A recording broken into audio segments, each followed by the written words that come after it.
Gareth A. Davis, as per usual, my man, what have you been up to? Well, like you, I went to Guildhall for Tyson Fury and Oleksandr Usyk. I wasn't there. Oh, you weren't there. That's right. And I asked where you I were. wasn't Yeah. there. No. So I was there. I was busy with that. The following day, I went to see the whole undercard fighters at the Westminster Plaza Hotel. Then I got into conversation with George Foreman and his son, and I'm interviewing him later today. It's 50th anniversary of the Rumble in the Jungle tomorrow. Yeah, I know. I've kept it quiet because I'm speaking to George. Yes, the most famous boxing match in history. The most watched. There are. I would say the most famous from a casual standpoint. I think if you were to ask non-boxing fans to name one boxing event, I think most would say that. You're probably right because of When We Were Kings, because of the Academy Award in '96, because Muhammad Ali, Kinshasa and Maputo, and the amazing story of them being in a compound in on the banks of the Congo, built by the Chinese for Maputo, the dictator at the time, or the leader at the time in Zaire, in Kinshasa, and they were, and it was delayed 6 weeks, like Fury and Usyk, the first fight, because the cut to Foreman's eye. George, I've interviewed many times, and I'm going to speak to him in a couple of hours, believe it or not, when he gets up in Houston, Texas, to write a big piece. What a lovely human being, George. Amazing man, and unique. When you think about it, Addy, how he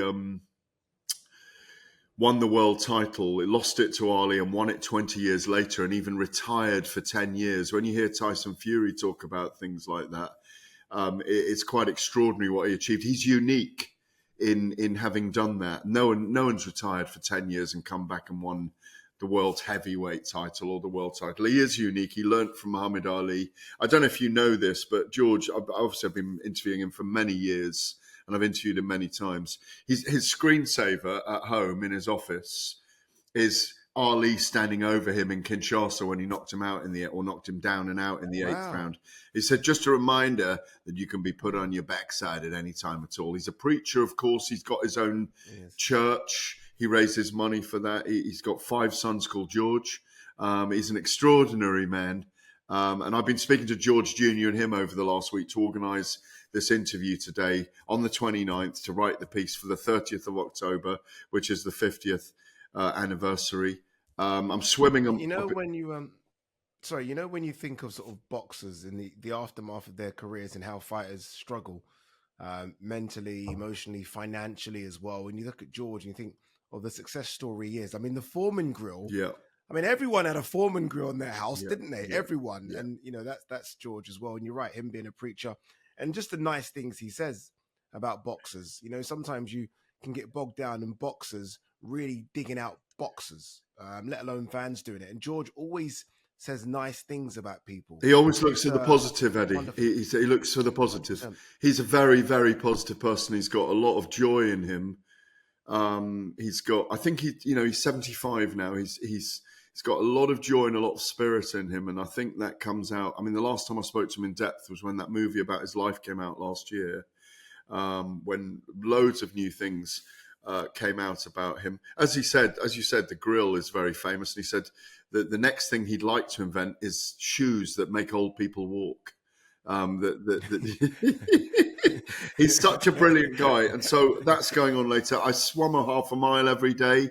And yesterday, like you, I took part in a bit of acting last night in a place in Peckham Rye with We Go Again, the filmmakers, around a documentary for Oleksandr Usyk and Tyson Fury. And that was great fun to do a little bit of acting and a bit of interviewing. And I know you were involved and a few others, and I can't wait to see what comes out of that in the end.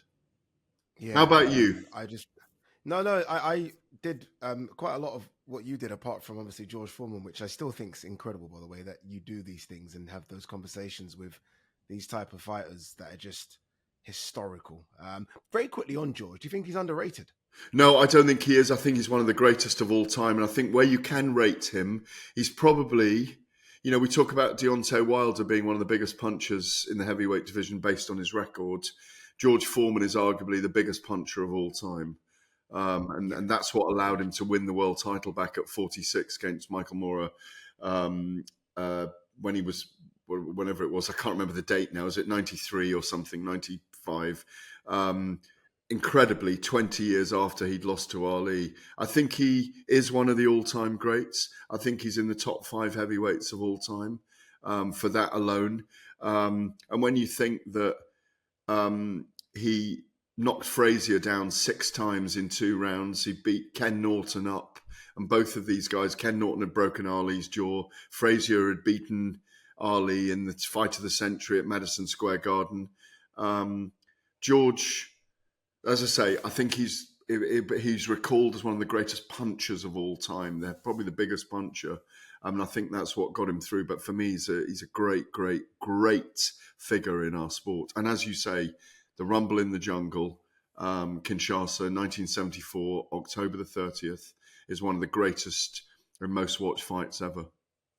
Yeah, I would say, I would go further and say sort of most watched sports spectacles ever. I think it really holds that place in sports history. All right, so I was in Manchester at the new Co-op Live Arena. Incredible arena. I think cost just over £300 million to build. Holds 23,500, so it's the biggest indoor venue. And I do feel like we need more indoor venues. Maybe not to that scale. I always feel like we need sort of incredible indoor venues that hold 10,000, because that's probably kind of, unless sort of AJ's fighting or someone really special, that's the peak, isn't it, for British boxing? But it was really good to see Jack Catterall against Regis Prograis. Obviously, the night wasn't what it should have been because we didn't get to see Reece Belotti, Michael Gomez Jr. We'll have our conversations on it. But it was good to see Jack. You know, my thing with Jack has always been, I just want him to go through the gears quickly. Like sometimes with Jack, I almost feel like it can be a bit labored and there's more, and we don't really see more. And I always feel like someone's got a whisper in his ear, this is an entertainment sport as well. But I think he's one of the best 140-pounders out there. And although Sam Jones a couple of years ago had Regis to beat him, I do think that was great sideshow last week. That was it was fantastic, and Sam rode it very really well. It shows what a character he is as well. It did, and it gave it energy because I felt like going into fight week, it was a bit flat. Yeah. Like, okay, there is a big fight going on and, you know, tickets need to be bought. But that kind of pushed it a little bit, gave it another 10%. So I'm happy for Jack, and hopefully now, I mean, surely next it's a world title fight, but it was good to do my first non-Riyadh British fight show since Johnny Fisher at the Copper Box. It's been a while. It's been a while since I haven't done it. It felt a bit rusty, but good to be back. Yeah, I really enjoyed the show. Obviously, I was in talkSPORT with Spencer Oliver, and we had O'Hara Davis in the studio. That was phenomenal. I'm talking about his life. Wow. Okay. We had O'Hara in 45 minutes, and I've pledged to help O'Hara to.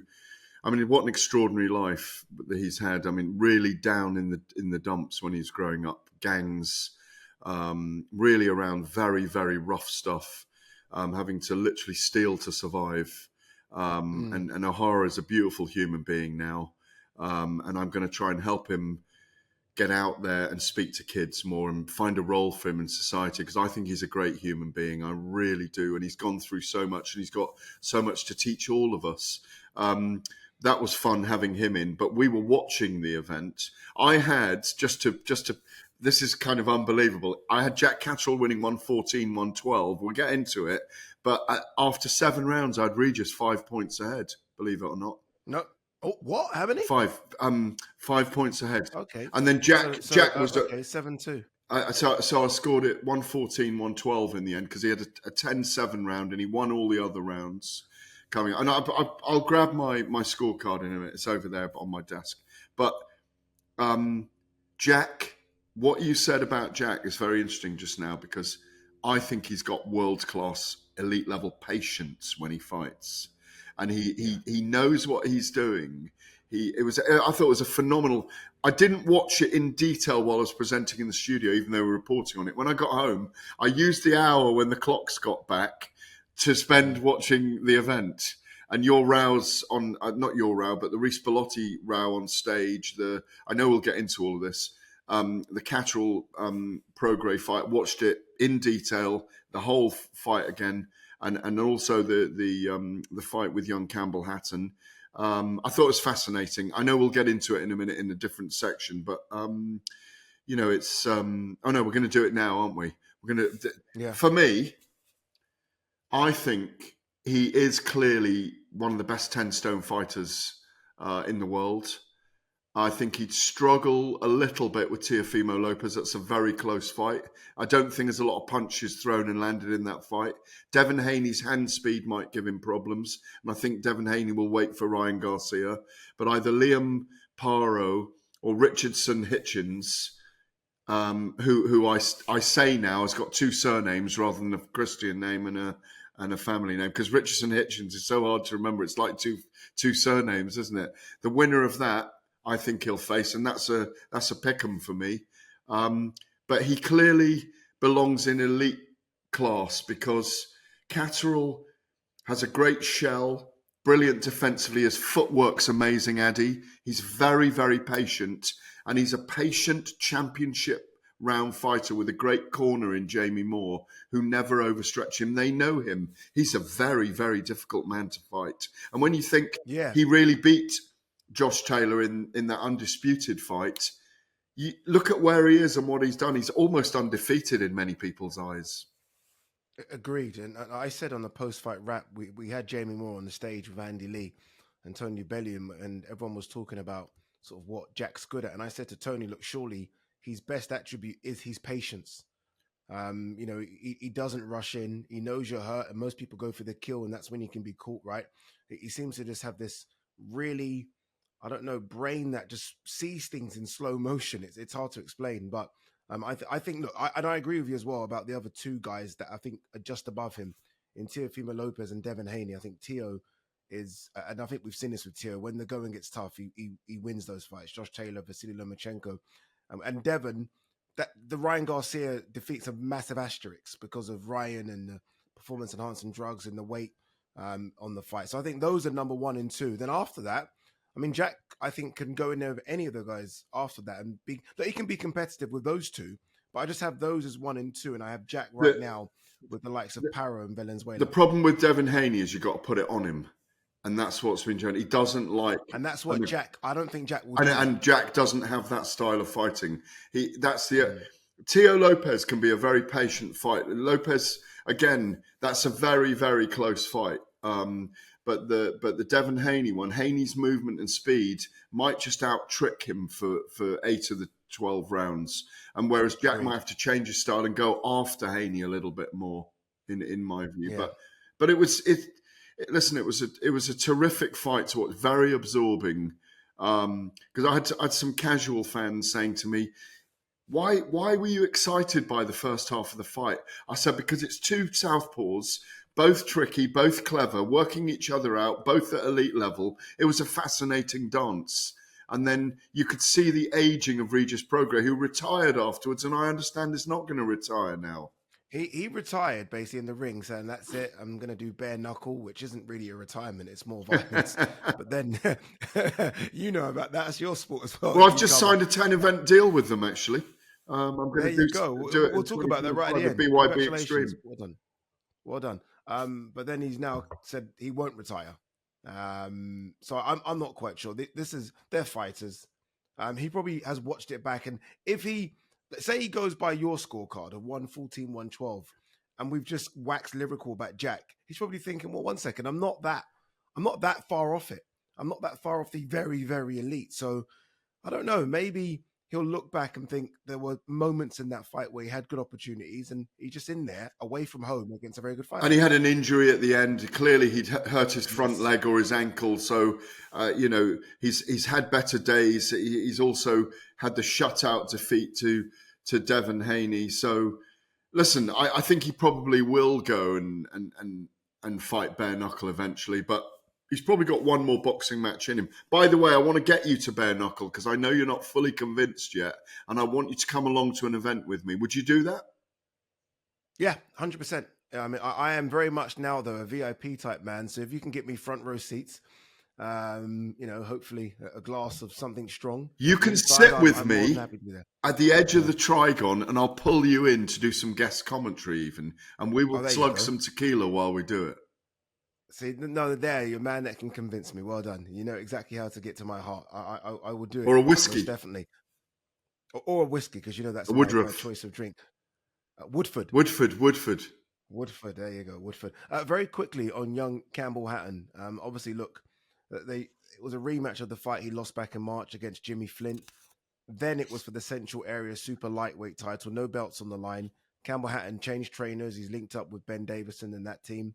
Um, Basically, it was a I think a carbon copy of the first fight where Campbell starts really fast and then Jimmy Flint sort of has a bit more energy towards the back end of the fight. But ultimately, it's Campbell now losing back-to-back fights against the same person at that level. What for Campbell? He's got a big name to carry. That name of Hatton, Hitman Hatton, is a big name to carry. As you know, I covered Ricky's entire career. He's arguably, I was at his debut in wherever it was, Bowlers or Widnes Leisure Centre or wherever it was when he was 18, all those years ago. Under Frank Warren, by the way, when he went on to win the Mm-hmm. WBU title, defend it 20 odd times. WBU, believe it or not, was a Do they even still exist, that sanctioning organization? body. No, I don't think so. There was a sanctioning body set up in Norwich, I think it was, or somewhere. Wow. But what a career he had, culminating with the two fights against the two pound for pound kings in Manny Pacquiao and Floyd Mayweather. Two massive events. When you think that up to 25,000 fans travel to Vegas to see him fight, I think Ricky calls it 50,000 now, but with time, there are more fans that travelled. That name, and the reason I say all that name. I was wondering where this. Yeah, I was wondering Well, where this well, wonderful I Campbell did fan. when he fought Floyd Mayweather. I can remember writing, and it's 16 years ago now, Addy, a 4-page broadsheet supplement on Hatton and Mayweather for the Telegraph. It was. I remember doing an interview with Carol Hatton for Woman's Hour on BBC Radio 4. I went to the market in Glossop. What I mean is, Ricky was front, centre, and back like the heavyweights are today, like Tyson Fury would be or Anthony Joshua. He was the star of the day with Joe Calzaghe. And all boxing fans remember Ricky. He's arguably the most popular boxer in the UK since Henry Cooper, certainly in What terms. does this have to do with Campbell? Well, he's having to carry that name. And so people are watching him for that very reason. And that name is a blessing and a curse. And he doesn't have a huge amateur pedigree to speak of. So we watch, he shouldn't be a co-main event at this stage in his career because he hasn't proven that. And I just think there's a lot of pressure on him. And I think we see it. And you know, what level is he? That's what we don't know. And obviously, as you say, he's now going to work with Barry Smith and Ben Davison's gym. It's a really tricky one to assess. I mean, Eddie Hearn was brutally honest that it wasn't a good enough performance. I thought he lost 6-4 watching it back. And as you say, he faded. I just don't want to see him get hurt and get in too many difficult fights. Yeah, look, it's going to be tough to see how they match him because this was the level where they've dropped down to, right? Central area level. Yeah. It's interesting, the name thing, because you're right. Look, the name carries a lot of pressure and a lot of weight, but it also, on the other hand, opens up a lot of doors for you. It gets you on these shows where someone else coming through with the level of amateur record he has, which is zero basically, will still be fighting on sort of behind closed doors type stuff, not TV shows. Yeah. So I do wonder if that's maybe a route they go down if he wants to continue, which I'm sure he does. But yeah, it's a difficult one. But look, not many fighters have had the opportunities that he's had. But it's tough. It's tough. We all like Campbell, Yes. just because we all loved Ricky. So we all want to see him do well. So hopefully, you know, a bit more under Barry and Ben, and hopefully we can see him improve because there are improvements that need to be had. And I'm sure he's got the right mindset to continue to want to have those improvements. I agree with everything you just said. Yeah. But it's just important that you don't want to see him get hurt. You just don't want to see him get hurt. And I don't want to see ill boxers get hurt either. And, you know, we haven't mentioned this but yet, but, you know, Frank not Frank, Gomez Jr. pulling out Mhm. of his fight in the dressing room against Reece Belotti. Can't recall that in boxing, but I know it's happened in MMA before in the UFC when people have been ill on the night or they've had a really bad weight cut, and they do have bad weight cuts, big weight cuts. Obviously, you've got the inside track on this. You were at the event, but if a doctor calls an event off in the dressing room, if I don't know if someone's vomiting or they're concerned about them or whatever it is, that I think duty of care has to be safety first. Yeah, the problem with this is we only have heard from one side of that coin, and that one side is Reece Belotti, who's obviously livid, right? It's a big opportunity. He was co-main event of this fight. Eyeballs would have been on it. Reece Belotti's had this fantastic run in the last 2 years, a proper Indian summer. Yeah. And so, you know, and look, Reece is the kind of person you don't fight, you don't get paid. So he's probably thinking, I've done everything I could have done. I've done a 10-week camp. I'm here. I'm ready to fight in your backyard. Let's fight. I think what Reece was angry about, and Reece said, look, I've been sick and ill and injured so many times. I don't even let the doctor know. I just get in the ring. I'm not, and which is quite dangerous. Don't get me wrong, but these are fighters, right? It's kind of sometimes difficult to think the way they do. And he was upset that Michael even alerted the medics to come in the room and check him. He's like, why have you even done that? What Michael did was correct. But Reece is like, we fighters don't do that. We fighters get in the ring and fight with all injury. You know this. No fighter walks into the ring 100%. And if they were to call a doctor and check all the niggles, we probably wouldn't even have fights. I think Reece is upset that Michael called the doctor in. And that's what it is, because there was a bit of needle leading up to this one. And Reece almost felt like it was a step back for him fighting someone who was the English champion. Reece wants a bigger fight. So he didn't even really want to do this fight. So that's what Reece was livid about. Very, as you saw, very, very upset. Yeah, I mean, he obviously felt let down. And when you had him on the broadcast and there were expletives firing out of his mouth, I wondered whether you were going to close him down or not. But obviously, being there and in person, you understood his emotions at the time. Yeah, I could see him raging from the left of me when they was telling me to bring him on stage, and I could see he was steaming from then. And I almost felt like if I tell him to, please, Reece, I know you're upset, calm down, he probably would have chinned me. Probably would have stepped me. Would have made great TV, though. It would have, but it would have been, he probably would have chinned me. So I thought, you know what, Reece, I'm going to let you do what you could do, and I'm going to apologize for the swearing after. But yeah, look, I don't think the fight's going to re-happen, and hopefully he gets paid. Eddie said he'd get paid. Eddie has said he'd get paid. Oh, that's perfect. Yeah. That's perfect. Welcome back. You're listening to Find Out Extra on talkSPORT 2. Ade Oladipo, the great Gareth Ade Davies. All right, big fight for Tyson Fury, December 21st. Will it be a case of repeat or revenge? For Tyson Fury, he's hoping revenge, and he's feeling very, very confident ahead of the Usyk rematch. My rematch with people is always ends up one way. I always end up knocking them out in the rematch. Whoever I've faced more than once has been knocked out in the rematch. So I'm envisaging something similar in the second fight with Usyk. All I can do is prepare well, train hard, eat well, go to bed early, wake up early, do the right things, listen to people around me, and the rest is in God's hands. And last time in May, it wasn't my time to win, or else the Almighty would have given me the victory. And I'm very happy that Usyk got the decision, because God's timing is not late, it's not imperfect, it's perfection. So that was meant to be, and we're going to find out what's going to be meant to be in December the 21st. I believe it will be my time this time, and I believe that all things that happen, negative or positive, are lessons. We must learn from the things that we go through in our lives, and we can only do the best we can do as human beings and as boxers and as fathers and as husbands and everything else. We can only do the best we can do as men. And that what we know how to do best is go in there and knock the fuck out of each other in a fight and to put on a show for the paying customer. Tyson Fury, confident. I thought, by the way, Gareth, and you were there at London Guildhall, I thought he looked a bit slimmer than we normally see him sort of a few weeks out from a fight. Or was that just the TV working its magic on me? I thought he looked a bit lighter.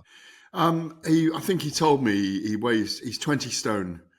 20 or 21 stone, but obviously he's just going into camp for 6.5 weeks now anyway, ahead of fight week on December the 14th, as it will be, to the 21st.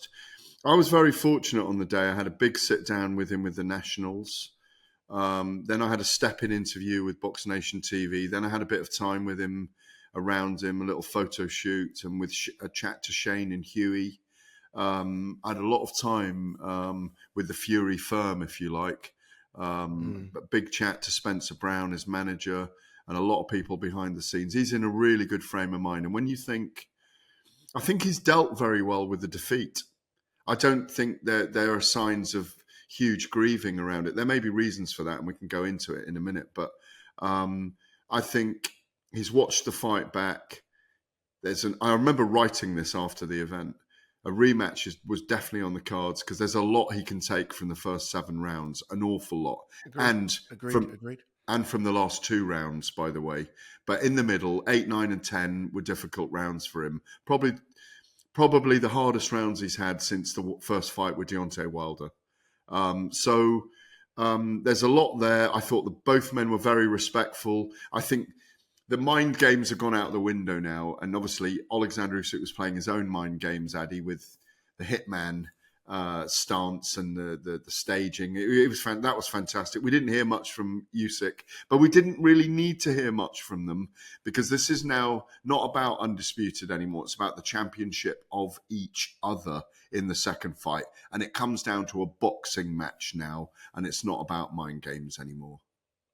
It's interesting you say not about mind games because Tyson Fury's been the king of the mind games, I think, for years. I remember, that, what was it, the second or third Wilder fight where Wilder wore headphones at the press conference because he didn't want to hear anything Tyson Fury had to say. And now it's almost gone a bit full circle where someone's playing mind games with him. And for me, it was quite interesting because we've seen Tyson Fury come out in characters, the Batman character when he was going to fight Vladimir Klitschko. And now all of a sudden, there's someone playing mind games with him. And it's interesting to see how Tyson Fury takes it. But I agree with you. Although that's Usyk trying to play mind games, I think these two are so experienced and past that, it's not going to work. It doesn't even filter through. I thought Usyk was menacing. It looks a bit big, I thought, Usyk, by the way. He looked a bit round-faced, although he will make his 222-pound weight limit. But I thought, I can't wait for it. And I'm with you, by the way. I think a lot of people just seem to remember round 9 of that fight and say, oh, Usyk won it easy. No. If you're listening to this right now, go and rewatch the fight. It was razor thin. It was. Razor thin. And it was brutal as well. Fight. And brutal. Usyk went in an ambulance after. So Frank said that. I think people kind of thought Frank was just sticking up for his guy. No. Oleksandr Usyk went into an ambulance. For a brain scan. To the hospital. For a brain scan. That's how brutal that fight was. So, yeah, it's going to be brutal again. It's going to be fantastic again. And I can't wait for it. I think we have something special December 25th. Yeah, like you say, we waited till 4 a.m. to speak to Usyk because he went for that brain scan, but he wanted to come and do the press conference. I think I remember going to bed at 10 a.m. after that fight, after all the interviews and going back and so on. When I sat with Tyson Fury, I do these step-in interviews for Box Nation TV now. I've done a few of them. I stepped in with Tyson Fury. It's done a lot of views as well. I said to him, all right. Of course, it's done views. It's nothing to do with me. It's all to do with Tyson Fury, and how good he was on the day. Because I said to him, the optics, exactly that. I said that to him, and I sat with him. That the optics are that round 9, but you almost got too comfortable by round 6 and 7. He said the word is complacency, Gareth, and to hear him say that. You know he's going to make the adjustments. You know also that he had a cut eye going into that rescheduled fight. So regardless of, they said, no, we did normal sparring. From here up will have been a concern in sparring, and it won't have been so hard and sharp. Those kind of adjustments will be made this time. He will be more conditioned. They do know the last third of the fight is really important against Oleksandr Usyk. I really do feel that we're going to get a very similar fight and it's going to be razor tight again. I really do. I think both men are going to give everything. And Fury, win, lose or draw, will go in there and will go out on his shield. Maybe a little bit more aggressive a little earlier. Maybe coming forward rather than fighting off the back foot as he did for the first 2 or 3 rounds. That being said, and look, I think if you ask 100 boxing journalists, I think they'll say exactly the same thing. The fight's going to be razor thin. It's going to be razor close. That being said, why is nothing being spoken about with regards to a third Tyson Fury and Usyk fight, as opposed to Fury AJ? Like, I think it could be 1-1 come the evening of December 21st. And I think I would then like to see, a trilogy fight. I wonder if the public would like to see a trilogy fight. Oh, it's more than they inevitable. would like to see It's Fury inevitable. AJ.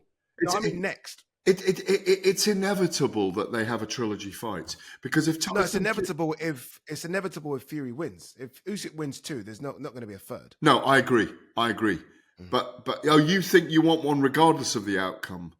No, I want one. I want a third if it's one apiece, Yeah, as opposed to Fury going to AJ. We will get that. There's no question. Okay. But we might get AJ against Fury in between. I'm thinking, because if I was with a promoter's hat on, I'd go have a little rest, Usyk. Because AJ is not fighting Dubois now, we understand, next, which I have readily said the whole way along. It's on record. It doesn't make sense. Sit out and wait to see what happens between Fury and Usyk. And even if Fury wins a razor-tight decision this time, let's have Fury and Joshua next, and then the rematch with Usyk to decide the winner of the era if Fury has beaten Anthony Joshua. Because we don't want to lose that fight. We've already lost, it looks like, we've already lost Joshua against Wilder in this era because it's too late and we're not going to see them at their best against each other. But there's one other thing that I feel that we need to talk about is, I'll let you raise it, but Tyson and his wife Paris, that may have had an effect. I think it may have had an effect in the last fight, even though Furious pointedly said, because I asked him the question in the sit-down about were they having more children, and then he made that disclosure about what had happened in fight week, where Paris hadn't travelled out.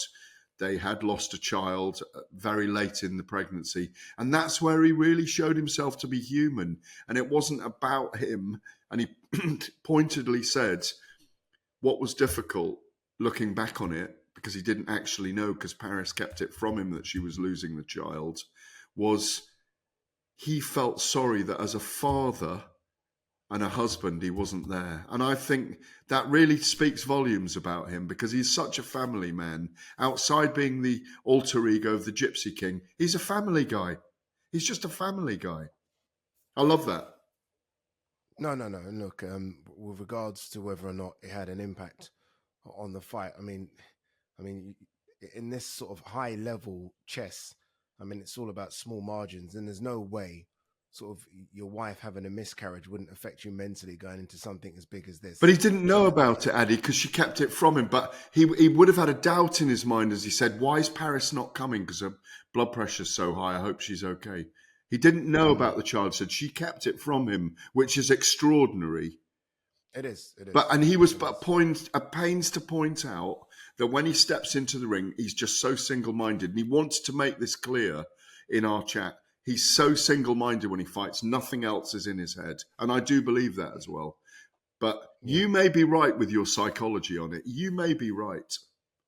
Who knows, man? What we do know is that come December 21st, two of the best are going to duke it out again. And I feel like Tyson Fury's now got so much respect for Oleksandr Usyk as well. I remember before it was the gap-toothed middleweight. And now all of a sudden those type of conversations and lyrics have been kind of put to one side. I think he knows now that he's in there with someone that is equally as good as him as a boxer and mentally as strong as him as well. So look, I think it's going to be fascinating. I really do. And I think one thing I do want to quickly say, and I said this on my YouTube channel, I just want to quickly point it out here. I'm going to miss Tyson Fury when Tyson Fury's sort of says, you know what, enough's enough, and hangs up the gloves. He's a unique character. He's a showman. We don't have people that sing in the ring. He's the most entertaining in-ring figure in boxing, and certainly in the heavyweight division, I think, since Muhammad Ali. Bob Arum has said the same. Like you say, he will leave a huge gap, as will Anthony Joshua. in a completely different way, as will Oleksandr Usyk. We are in a halcyon period for the heavyweight division. All the people that say, oh, it's not the golden era of heavyweights, it's a golden era for us. It's a golden era for boxing right now. You've been around long enough to know that in the last year, and today is the 1 year, 1 day anniversary of Battle of the Baddest in Saudi Arabia. This is the 1 year, 1 day anniversary of a huge change in our sport. Welcome back. You're listening to Find Out Extra on talkSPORT 2. Ade Oladipo, the great Gareth Ade Davies. All right, we've been talking about the heavyweight division, very much the top table of it with Tyson Fury and Oleksandr Usyk. Just below that, there's a certain Daniel Dubois as well. And I know you spoke to Frank on Saturday, Gareth, about the IBF heavyweight champion. I want to say just below that. I mean, right in that third spot now is Daniel Dubois. And it does look like we're not going to see the rematch between Dubois and AJ come February 22nd. Good or bad, do you think? Do you think that's a wise decision from AJ's standpoint first? Yeah, very wise. As we said in the previous section, it doesn't make sense. I see 5 or 6 fights out there for him. I can see a Wilder fight, which not a lot of people will necessarily agree with, a Dillian White fight, 2 Tyson Fury fights, a rematch with Daniel Dubois, and a third fight with Oleksandr Usyk if it all works out. There you go. Bing, bang, bosh, 180 million in the bank. Yeah, it's true though. There's so much money out there for these heavyweights right now. All right, then Daniel Dubois. Then, obviously on an incredible run. I mean, Usyk, Miller, Hrgovic, AJ. That's as good a run as any heavyweight out there right now. Frank's adamant he wants him out in February. I mean, Daniel is ready. He's come back off holiday. Looks in great spirits. Looks in good shape still.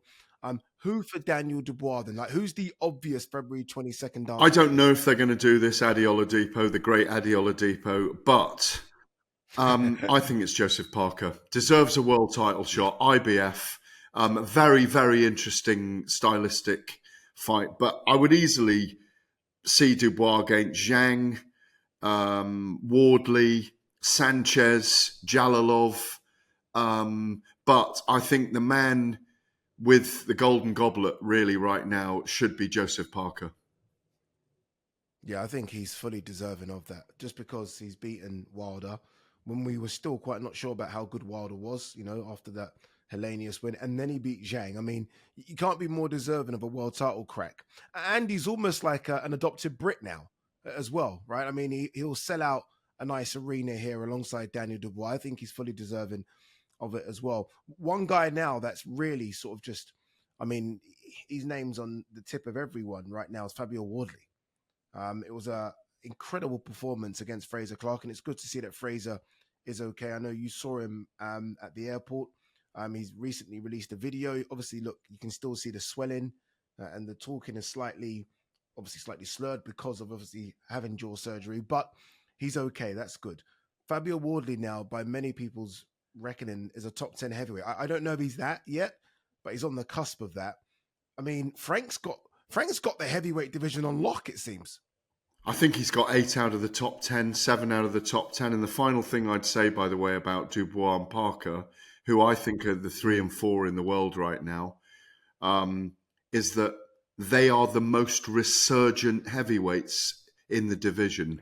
They are the form fighters. Parker, 5 wins. I know one of them's against Jack Massey in the last 17 months. Daniel Dubois, look what he's done in his last 3 fights. And optically against Joshua, extraordinary. Fabio Wardley, because of the dog in him, because of the danger he brings, because of his power, you could see him in against anyone. He against Dubois. You might say, yeah, but Fabio's not experienced enough. Dubois against Wardley. Are we not salivating, sir? It's extraordinary. Akoli against Wardley. AJ against Wardley. I mean, he has put himself, like you say, in the mainframe. And my top 10 right now, Usyk 1, Fury 2, Dubois 3, Parker 4, Zhang 5, Akoli 6, AJ 7, Kabayel 8, Wardley 9, Sanchez or Jalalov 10. How's that? Wow. That, what then? I mean, boxing's always got so many stories for us. The story of Fabio Wardley is insane. I mean, for him to be where he is insane, but he's clearly a student of the game now. He's mastered what he's got, his skill set, And I mean, he's got a right hand from hell. And that right hand lands clean. He's very Nigel Benn-esque, by the way. Like when he gets hurt, he doesn't go on the retreat. He almost gets angry and goes on the offense, which is very rare for boxers. Like he wants to hurt you because you've hurt him. And I feel like that's going to hold him in good stead. Look, he's going to be in fun fights. He's going to lose a couple, but he's going to hurt you as well. And he's going to be an interesting fight. Okolie, final one on Frank Warren's stable. Okolie now signed to Frank Warren, obviously the former WBC Bridgeweight champion. I saw him in Dubai. He's a massive human being. And again, Frank's got the stable. Okolie's going to be an interesting fight as well. Absolutely. I spoke to Lawrence on Saturday night for talkSPORT. He's opening a restaurant there as well called Thea right now. I'm looking forward to going and visit. Yeah, he's opened it. I went there. It was lovely. Did you? But food good? Yeah, good I menu? went there. It was food incredible. You know, when you're almost surprised by how, like, I felt rude saying, wow, I didn't expect this, but I didn't expect it to be as good as it was. Like the restaurant, the interior, the exterior, everything, the food. Honestly, they had a gold lift. I was like, okay, you didn't need to do that, but it looks good as well. So yeah, very, very impressed with what he's done. What I like about that as well is this storyline we have, which is when he was working in Mackie D's in McDonald's and he watched Anthony Joshua winning Olympic gold in London, and he goes from doing that to having his own restaurant. I said, do you not pinch yourself? He said, I can't, because I've got to keep dreaming it and living it. And his book's been out and now he believes. And I just wonder whether his smash and grab style will work in the heavyweight division. He's ranked 5 with the WBC already. I don't know if you've noticed. As Bridgerweight and a champion, he's ranked number 5. Frank says he's going to make big fights. Dillian White. Sorry? Dillian White. Yeah, fantastic. Dillian White. Absolutely. Love to see it. Love to. Do you know something I don't know? No. Remember they had a little something yes! a couple of years back. Yes. Yeah, they had a little something a couple of years back, which Dillian White, at the time, it was like, okay, well, Dillian White's, on the verge of a world title fight. Lawrence Okolie was a cruiserweight. Now, all of a sudden, Dillian White's desperate to get back into the mix. Lawrence Okolie is now a fully fledged heavyweight. Why not do it? Why Absolutely. Not do On it? AM, on DAB, via the talkSPORT app and on your smart speaker. talkSPORT.